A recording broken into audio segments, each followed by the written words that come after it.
Russian leader Vladimir Putin reacted angrily to Ukrainian President Volodymyr Zelensky's statement that Ukraine would indeed receive Tomahawks and threatened a staggering response. If such weapons are used to strike Russian territory, the response will be very serious, if not to say staggering. Let them think about that. According to him, talk about the possibility of supplying these missiles to Kiev is an attempt at escalation. The Wall Street Journal reported on the lifting of restrictions on Ukraine's use of Western long-range missiles. According to the newspaper, this will allow Kiev to expand attacks on targets inside Russia and increase pressure on the Kremlin. US President Donald Trump called the Wall Street Journal article, which discussed the lifting of restrictions on Ukraine's use of long-range missiles, fake. Tomahawk missiles have a range of up to 2,400 kilometers and a warhead weighing 450 kilograms. They can reach as far as St. Petersburg and Moscow and are more effective than any similar long-range weapons supplied to Kiev by Western allies. At the same time, Ukrainian President Volodymyr Zelenskyy stated that Ukraine has never used American long-range weapons to strike targets deep within the Russian Federation. We have never used American long-range weapons against very important targets on Russian territory. This is important. We have used various weapons that have decent long-range capabilities. But this was strictly within the territory of hostilities or in preparation for corresponding combat missions by the Russian Federation. And that is why Crimea and the East are Ukraine.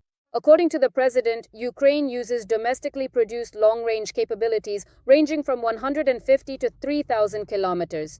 These are our latest capabilities, noted Volodymyr Zelenskyy.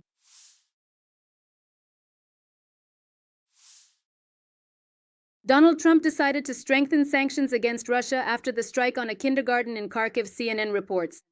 According to the channel, this shelling became a turning point for him, prompting him to take a tougher stance toward Putin. The US president, speaking at the White House, also responded to Putin's statement that Western sanctions are not sensitive for Russia. Trump stated that in 6 months it will be possible to see whether US sanctions will affect the aggressor. I'm glad he thinks so. That's good. I'll let you know in 6 months. Let's see how things turn out. The day before, Putin stated that the new US sanctions supposedly would not have a significant impact on the Russian economy. Yes, of course, they are especially serious for us, that's clear. And they will have certain consequences, but overall they still won't significantly affect our economic well-being. He added that US sanctions will negatively impact Russian-American relations. Putin also lamented that this was an unfriendly act and an attempt to put pressure on Russia. On the night of October 23rd, the US Treasury announced new sanctions against Russia in order to force dictator Vladimir Putin to come to the negotiating table with Ukraine. The sanctions targeted Russian giant companies Rosneft and Lukoil, as well as a large number of their subsidiaries. At the same time, Axios reports that Trump expressed deep disappointment in Putin. It reached a new level after a phone conversation between Secretary of State Rubio and Russian Foreign Minister Lavrov on Monday. The publication writes that the US president admitted that negotiations with the Russian dictator regularly reach a dead end.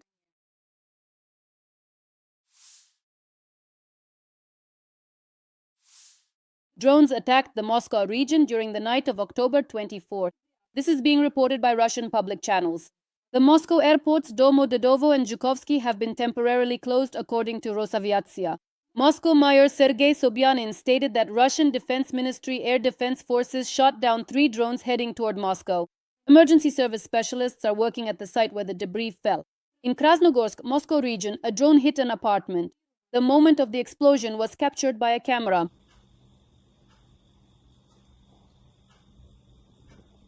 Five people, including a child, were injured, according to the governor of the Moscow region, Andrei Vorobyov. 4 of the injured have been hospitalized.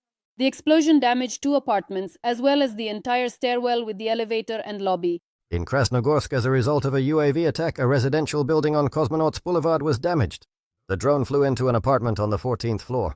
4 of the injured were hospitalized.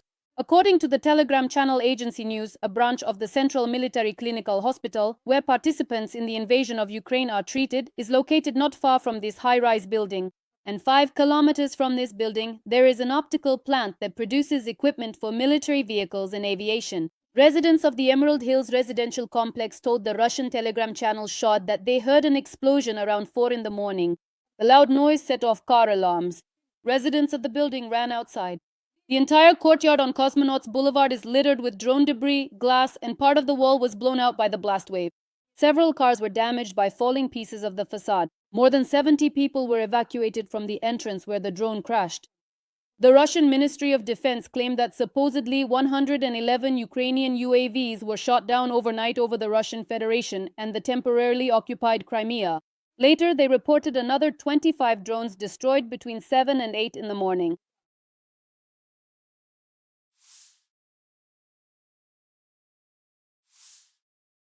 Ukrainian President Volodymyr Zelenskyy has arrived in the United Kingdom. He has already met with King Charles as well as with Prime Minister Keir Starmer. Volodymyr Zelenskyy will take part in a meeting of the Coalition of the Willing. Meanwhile, the British Prime Minister has called on Ukraine's allies to increase supplies of long-range weapons in order to strengthen the country's position ahead of winter. According to the statement, the United Kingdom supports banning Russian oil and gas from global markets, using frozen Russian assets to support Ukraine, and increasing military assistance. Earlier, it was reported that the United States and the European Union announced new sanctions against Russia. These sanctions affected Russia's oil, gas, and banking sectors. The Kremlin responded to the imposed sanctions. Putin's press secretary Dmitry Peskov made a statement. At the moment, we are analyzing the sanctions that have been defined and made public. And of course, as always, we will take whatever actions or steps are necessary to best serve our interests. Peskov also noted that dictator Putin promised a staggering response not to the supply of Tomahawk missiles to Ukraine, but in general to any attempts to strike deep inside Russia. Peskov expressed the Kremlin's opinion on why Trump cancelled his meeting with dictator Putin in Budapest. No exact dates for the summit were mentioned, and no one agreed on them, neither Trump nor Putin. They talked about it, but they don't want to waste time, and they don't want to meet just for the sake of meeting. Earlier, it became known that the President of the United States, Donald Trump, cancelled a previously scheduled meeting with the Russian dictator. It doesn't seem like we're moving toward the point we should be reaching. That's why I canceled it. But we'll do it in the future. Trump admitted that he is disappointed by the slow progress of negotiations with Russia. He also stated that his conversations with Putin go well, but they don't lead to anything.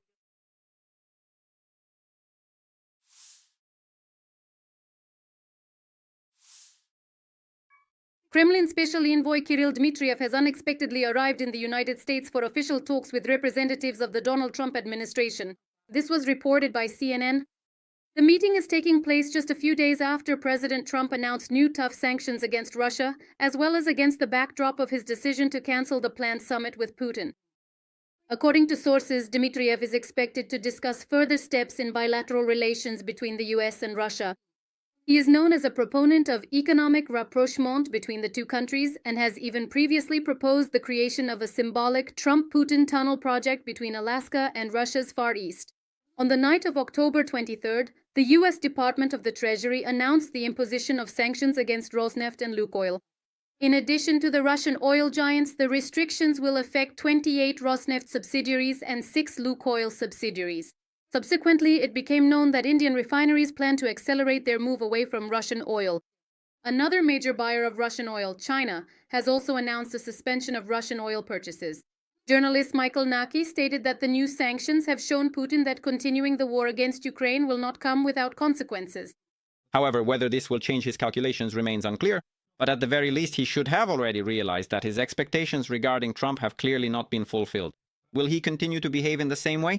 America has many tools to put pressure on Russia, and since Trump has joined this game, it can be expected that he will keep pushing further and further. In Russia, they insist that the sanctions imposed by the US and the European Union against the Russian Federation, particularly against the oil industry, are not working as intended. The US president responded to this statement from Russia and noted, Let's see what happens in 6 months. Kremlin spokesperson Dmitry Peskov also cynically stated, the Kremlin agrees to wait 6 months to see the results of the new sanctions.